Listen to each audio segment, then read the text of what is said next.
SC వర్గీకరణకు వ్యతిరేకంగా దేశవ్యాప్త ఉద్యమాన్ని చేపడుతున్నట్లు రాక్స్ జాతీయ అధ్యక్షులు ఆర్ఎస్ రత్నాకర్ తెలిపారు. సామలకోట లయన్స్ క్లబ్ ప్రాంగణంలో శుక్రవారం నిర్వహించిన విలేకరుల సమావేశంలో ఆయన మాట్లాడారు. 2004 సుప్రీంకోర్టు రిజర్వేషన్ల వర్గీకరణ వ్యతిరేకంగా నిర్ణయించడం జరిగిందన్నారు. కొన్ని రాష్ట్రాలకు చెందిన ప్రభుత్వాలు, ప్రధాని నరేంద్ర మోడీ, కొన్ని రాజకీయ పార్టీలు కుట్రవంతంగా ఇటీవల ఎస్సీ వర్గీకరణ జరిగిందన్నారు. రాజకీయ కుట్రలతో చేపట్టిన ఎస్సీ వర్గీకరణ తక్షణమే రద్దు చేయాలని రత్నాకర్ డిమాండ్ చేశారు. ఇప్పటికే దక్షిణాది రాష్ట్రాల్లో మాల మహానాడు ఆధ్వర్యంలో ఎస్సీ వర్గీకరణ నష్టాలను ప్రజలకు వివరిస్తూ పర్యటించడం జరిగిందని రత్నాకర్ తెలిపారు. భారతరత్న బిఆర్ అంబేద్కర్ రాజ్యాంగం ప్రకారం ఎన్నో దళిత వర్గాలు ఇబ్బందులకు గురవుతుండగా రిజర్వేషన్ ఫలాలు కొందరికి మాత్రమే లభించడం దారుణమని రత్నాకర్ ఆరోపించారు. తక్షణమే కేంద్ర ప్రభుత్వం రాజ్యాంగం ద్వారా వర్గీకరణ రద్దు చేయాలని రత్నాకర్ డిమాండ్ చేశారు. ఈ సమావేశంలో నేతలు లింగం శివప్రసాద్, నేతల హరిబాబ్, రామ్ ప్రసాద్, కోపుల ప్రేమ్బాబు, కోసి కొండబాబు, బిపేల్ పండు, డోనం లక్ష్మణబాబు, అమ్మ బొమ్మల సాయి, నేతల శ్రీనివాస్ తదితరులు పాల్గొన్నారు. ముందుగా అంబేద్కర్ చిత్రపటానికి పూలమాలలు వేసి నేతలంతా నివాళులర్పించారు.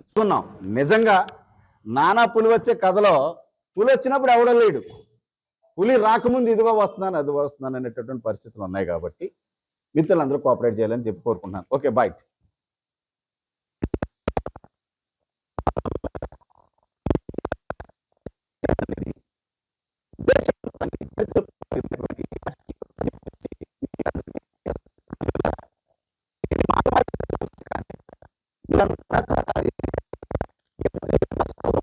అనుకుంటున్నారు మిత్రులారా.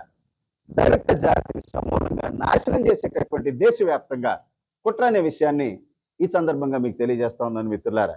మోడీ గారు, బీజేపీ, మన లోకల్గా చంద్రబాబు నాయుడు, అలాగే పవన్ కళ్యాణ్ గారు, మన జగన్మోహన్ రెడ్డి గారు, అన్ని రాజకీయ పార్టీలు మద్దతుతో దళిత జాతిని రాజ్యాధికారం వైపు కన్నెత్తి చూడకుండా చేసేటటువంటి నేషనల్ కాన్స్పిరసీ, జాతీయ కుట్ర మిత్రులారా.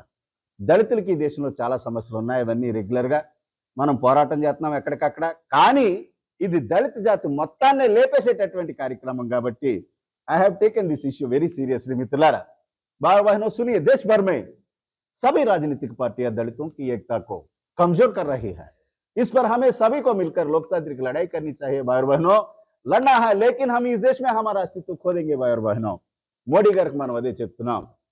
మోడీ గారు, చంద్రబాబు నాయుడు, రేవంత్ రెడ్డి, పవన్ కళ్యాణ్ కి, జగన్మోహన్ రెడ్డికి, అలాగే అన్ని రాజకీయ పార్టీలు వారు supporting sub classification of SC support చేసేటటువంటి అన్ని రాజకీయ పార్టీలకి మనం చెప్పేది ఒకటే, ఎస్సీ రిజర్వేషన్ వల్ల మీరు ఎంత ఇస్తున్నారు, మాకు ఎంతమందికి బెనిఫిట్